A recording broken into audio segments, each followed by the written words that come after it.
कभी टोपी भी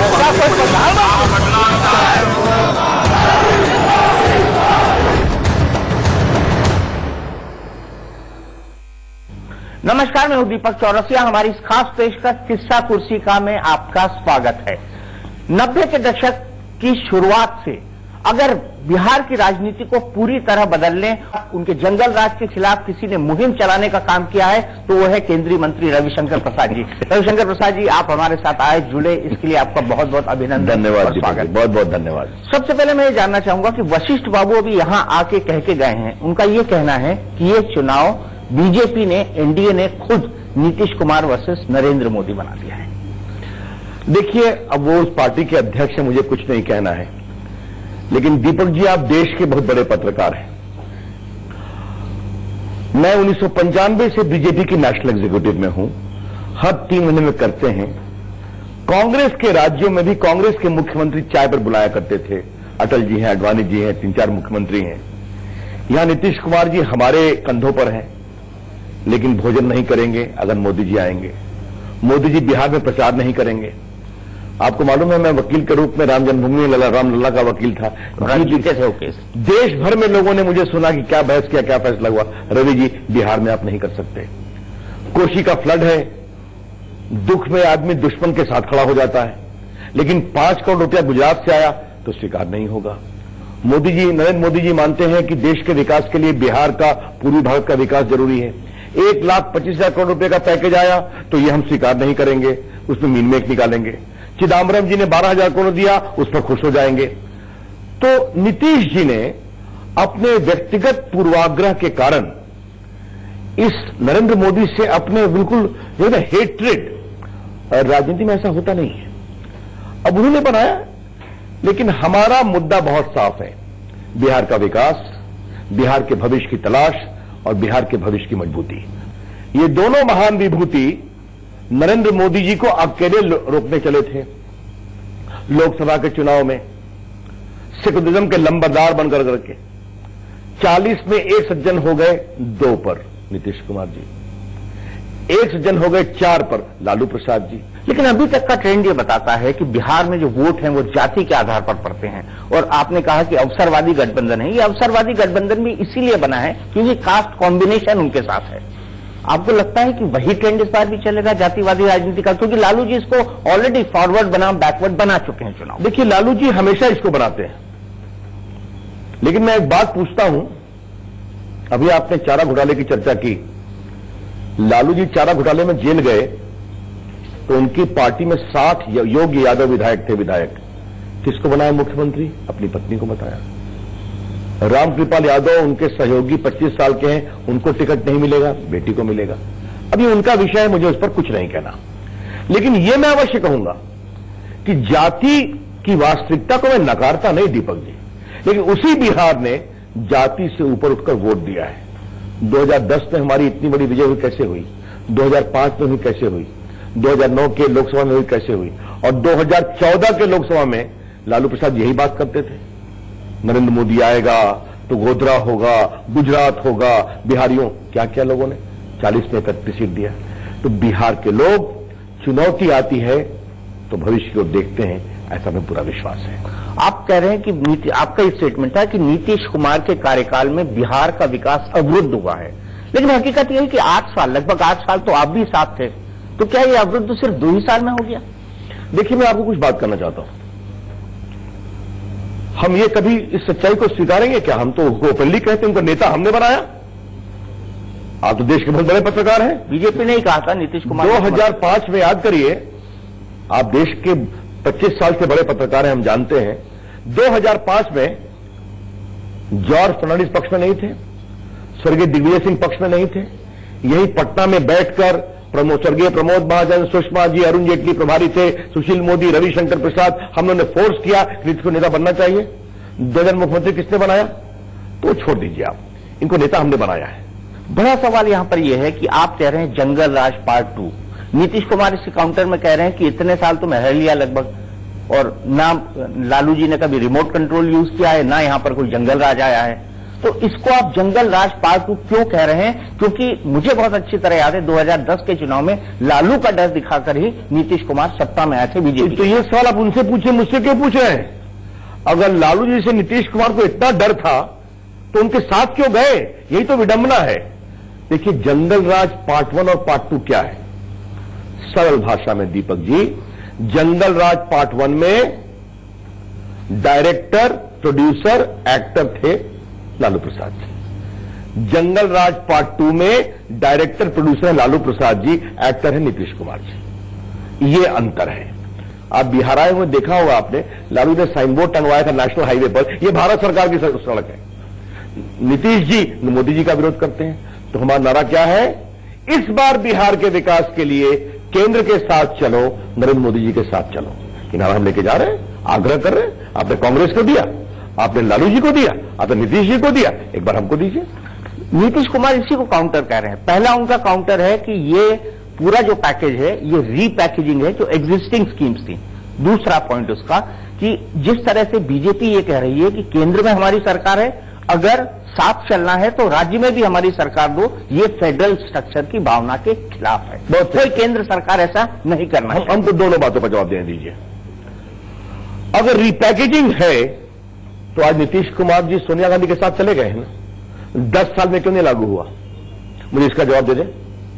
आज आपके चैनल पर मैं साफ साफ कहना चाहता हूं, 1,25,000 करोड़ के पैकेज में दीपक जी 93,000 करोड़ सिर्फ सड़क, बिजली और रेलवे के लिए। मैं देश का आईटी संचार मंत्री हूं। सिर्फ बिहार में 2,703 करोड़ की योजना या तो इंप्लीमेंट हो गई है या इन प्रोसेस है, बाकी स्किल डेवलपमेंट है, एग्रीकल्चर है। तो रीपैकेजिंग की बात यही श्रीमान जी चिदम्बरम साहब के 12,000 करोड़ पर कुछ नहीं बोलते हैं। और इस पर आपको पैकेज चाहिए या नहीं चाहिए? नीतीश जी कहते कि ये कम है, मोदी जी और दीजिए। बात समझ में आती? तो पूरा विरोध करना। और पहले क्या कहते 3 साल पैकेज पैकेज पैकेज, और अब कहते 2,17,000 को मैं खुद रेज करूंगा। तो आप बिना पैकेज के चल नहीं सकते, तो आप ये रेज कहां से करेंगे? अंतिम बात, अगर सब कुछ हमें ही करना है तो आप किस वर्ष की दवा है? अगर आपसे नहीं समझता छोड़ दीजिए।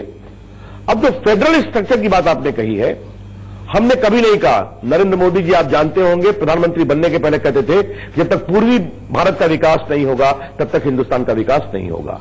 बिहार में हमारी सरकार नहीं, उड़ीसा में नहीं, बंगाल में नहीं, असम में नहीं, झारखंड में अब आई है, बिहार में आगे आने की संभावना है। तो अगर आप सिर्फ विरोध की राजनीति करते हैं, अपने अहंकार की पॉलिटिक्स करते हैं, तो बिहार की जनता को हमको अपील करने का अधिकार है, इस बार केंद्र के साथ चलो, बिहार के विकास के लिए चलो। जनता के ऊपर छोड़ दीजिए क्या फैसला करती है। मुझे बताइए कि आप 8 साल तक उनके साथ थे। इस दौरान कई बार हुआ नरेंद्र मोदी प्रचार के लिए नहीं आएंगे, नरेंद्र मोदी लोकसभा में नहीं आएंगे, नरेंद्र मोदी विधानसभा में नहीं आएंगे। यह भी कहा गया कि एक ही मोदी काफी है, यानी सुशील मोदी काफी है। बार बार लोग ये कहते हैं कि नरेंद्र मोदी जी को बिहार आने से रोकने के लिए बिहार यूनिट के बीजेपी नेता भी जिम्मेदार हैं। देखिए, एक बात हम आपको बहुत ईमानदारी से कहेंगे और आपके चैनल पर बिल्कुल साफगाई से बोल रहे हैं, नीतीश जी के कारण मजबूरी में बोलते थे। देखिए, यहां 2 ही मुद्दे हैं। मुद्दा बता दूं आपको। नरेंद्र मोदी जी बीजेपी एनडीए बिहार का विकास करना चाहते हैं। लालू जी, नीतीश जी नरेंद्र मोदी को रोकना चाहते हैं। आप देख रहे हैं। अब बाकी जनता के ऊपर छोड़ दीजिए क्या फैसला करते हैं। लोग तो ये भी कहते थे उन 8 सालों के दौरान कि भारतीय जनता पार्टी की लोकल यूनिट नीतीश कुमार जी की बी टीम बन गई है। मेरे ख्याल में यह कहना ठीक नहीं है। देखिए, हमारा एक स्वभाव है, हम जब साथ चलते हैं तो ईमानदारी से चलते हैं, दिल के बोझ को, दर्द को सहते हुए चलते हैं बिहार के लिए। तो अगर चल रहे हैं तो उसको आप बी टीम बोलना ये तो ठीक नहीं होगा। अब बाकी तो अब हम अलग हो गए, तो हम अलग हुए तो नीतीश जी ने अलग कर दिया, तो अब अलग हुए, सही हुए, गलत हुए, नीतीश जी जो बोलना है बोले। हम तो आज बिहार के विकास की बात कर रहे हैं, बिहार आगे बढ़े, बिहार में पूंजी निवेश हो, रोजगार मिले। अब देखिए, मैं आपसे एक बात कहना चाहता हूं, यहां बहुत से नौजवान बैठे हुए हैं। मैं एक रूरल बीपीओ स्कीम ला रहा हूं कि छोटे शहरों में कॉल सेंटर खुले। बिहार में 44 स्थान पर, मुजफ्फरपुर, सहरसा, पटना, हाजीपुर, दरभंगा। आपको बताऊं, अभी मैंने एक्सप्रेशन ऑफ इंटरेस्ट मंगाया था, मतलब सहरसा में भी लोगों ने अप्लाई किया है, सीतामढ़ी में 300 सीट, पटना में 3000 सीट, हम 1 लाख देंगे सब्सिडी पर सीट। अब देखिए ये बिहार आगे की ओर दिख रहा है। हम चाहते हैं ये बिहार आगे की ओर देखे, बिहार का नौजवान भी चाहता है देखे। कुछ लोग 1990 में ले जाना चाहते हैं, लेकिन बिहार के लोग इस बार उस पक्ष में नहीं है। देखिए दीपक जी, मैं आपसे एक बात कहूंगा, सामान्यतः मैं इलेक्शन ऑब्जर्व करता हूं, पिछले 10-15 दिन से मैं बहुत सघन प्रचार कर रहा हूं, पहले भी गया हूं। इस बार के चुनाव के नतीजे क्रांतिकारी होंगे बिहार के, आप नोट कर लीजिए। तो किस्सा कुर्सिका में आपका एक बार फिर स्वागत है। हम बातचीत कर रहे हैं केंद्रीय मंत्री रविशंकर प्रसाद जी से। जातिवाद एक बड़ा फैक्टर है, आपने भी कहा कि जात को इग्नोर नहीं किया जा सकता। जब गठबंधन की राजनीति की बात आती है तो लोग ये भी काउंटर सवाल पूछते हैं कि फिर बीजेपी ने जीतन राम मांझी जी से, उपेंद्र कुशवाहा जी से और साथ में रामविलास पासवान जी से जाति आधारित वोटों को ध्यान में रखकर ही तो ये गठबंधन किया है। देखिए उसमें हम आपको एक बात स्पष्ट करना चाहेंगे, लोकसभा के चुनाव के समय ही रामविलास जी, उपेंद्र कुशवाहा हमारे साथ आ गए थे और हमारा बड़कपन देखिए कि हमें 272 सीट मिली, अपना पूर्ण बहुमत है 282 का, फिर भी हमने उनको मंत्री बनाया। जीतन राम मांझी का सवाल है, जिस तरह से एक महादलित मुख्यमंत्री के साथ बदसलूकी की गई, वो सारी बातें आपके सामने में है। वो बिहार का पॉलिटिकल मुद्दा है। वो नरेंद्र मोदी जी के पास गए कि सर हम आपके साथ खड़े होना चाहते हैं, हम मेरा स्वागत है, मुख्यमंत्री बीजेपी का बनेगा, एनडीए के साथ। इन्होंने सबों का सम्मान किया। एक बात आपसे कहूं, लालू प्रसाद जी अपने साथ नीतीश जी को ले आए और लाठी में तेल पिलाने की भाषा बदली नहीं है। हम क्या कहना चाहते हैं, उन्हीं हाथों में कंप्यूटर देना चाहते हैं, कलम में स्याही देना चाहते हैं। अब ये सोच का अंतर है, उन्हें दीजिए। बड़ा बात यहां पर यह है कि सब कुछ अच्छा है एनडीए में, बढ़िया कैंपेनिंग है, कई सारे नेता हैं, एक अच्छा गठबंधन है, लेकिन एक ऐसा चेहरा जो नीतीश कुमार के समक्ष उतरे, क्योंकि मुख्यमंत्री तो यहीं से बनना है, वो एनडीए नहीं प्रोजेक्ट कर पाई। क्यों? देखिए ये हमारी स्ट्रैटेजी का भी पार्ट हो सकता है। फिर मैं आपके अनुभव का सहारा लूंगा। महाराष्ट्र में नहीं दिया, जीत गए, हरियाणा में नहीं दिया, जीत गए, झारखंड में नहीं दिया, जीत गए, कश्मीर में नहीं दिया, जीत गए, दिल्ली में दिया, हार गए। तो ये तो स्ट्रैटेजी का भी पार्ट हो सकता है। लेकिन अगर यहां पर हमारे राष्ट्रीय नेतृत्व ने तय किया है कि पार्टी का पार्लियामेंट्री बोर्ड चुनाव के बाद यह तय करेगा, तो अच्छी बात है। आज तो हम आपसे कहेंगे, हमें इस बात का बहुत मान है कि कलेक्टिव लीडरशिप में हम लोग इलेक्शन लड़ रहे हैं। आप 5 साल में बिहार को कहां और कैसे देखना चाहते हैं? देखिए एक बड़ा जुमला है, हाथ कंगन को आरसी क्या, पढ़े लिखे को फारसी क्या। आप हमें मौका दीजिए, काम करके दिखाएंगे। अगर नरेंद्र मोदी की सरकार ने 1.25 साल में काम किया तो यहां करके दिखाएंगे।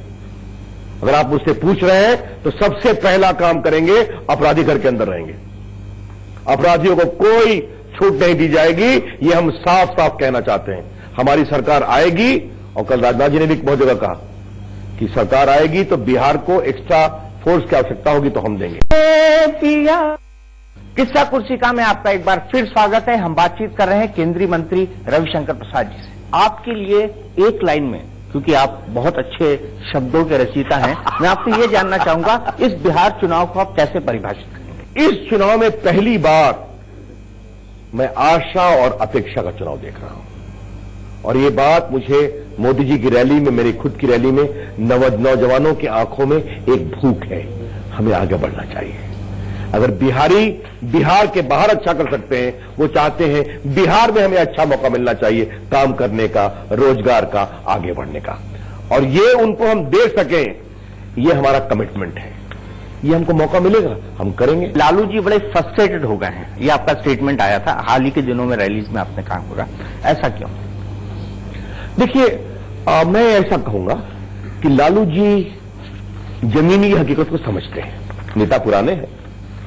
आपको मालूम है ना कि हम लोग का एक और संबंध है कि लालू जी पटना यूनिवर्सिटी छात्र संघ के अध्यक्ष थे, सुशील मोदी जी महामंत्री थे, मैं सहायक महामंत्री था। हम लोग, लालू जी उम्र में हमसे बहुत बड़े हैं, मैंने इंटर पास किया तो वो लॉ के फाइनल ईयर में थे। हम लोग जेल में भी साथ रहे हैं। चारा घोटाले में उनको कहीं भिजवाने में मेरी भूमिका रही, अलकतरा घोटाले में, आपको ये भी मालूम है। लेकिन लालू जी को मैं जानता हूं, वो जमीन की पॉलिटिक्स समझते हैं, और आज वो देख रहे हैं कि बिहार की हवा कैसी बह रही है।